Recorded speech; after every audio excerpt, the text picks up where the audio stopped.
বাংলাদেশে তো শেখ হাসিনাকে নিয়ে কিছু মানুষ হাসিনার বিরুদ্ধে জোরদার আন্দোলন করছে।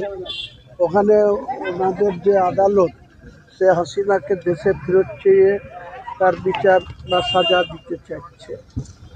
পরিস্থিতি দিন দিন জটিলের দিকে যাচ্ছে। ওখানকার যে ইউনূস, ও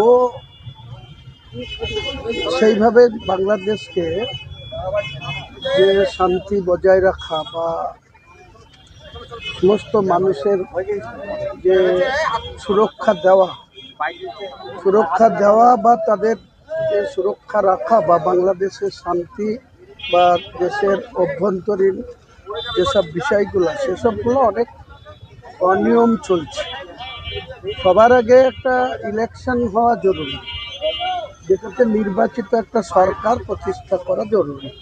এইভাবে যে তত্ত্বাবধান সরকার রয়েছে, সেই সরকার সঠিকভাবে বাংলাদেশের শান্তি স্থাপন করতে ব্যর্থ হচ্ছে। এটা বাংলাদেশের 20 কোটি মানুষের জন্য একটা ফেব্রুয়ারিতে ইলেকশন হওয়ার কথা।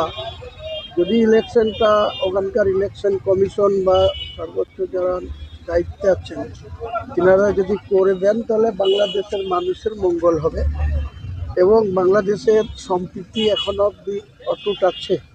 কিন্তু এইভাবে চলতে থাকলে মানুষের আত্মমর্যাদা ক্ষুণ্ণ হবে, পাশাপাশি বাংলাদেশের মানুষের যে বিপজ্জনক ট্রেন্ড, এটা থেকে সাধারণ কিছু নিরীহ মানুষ ক্ষতিগ্রস্ত হচ্ছে এবং আরও বেশি পরিমাণে হবে।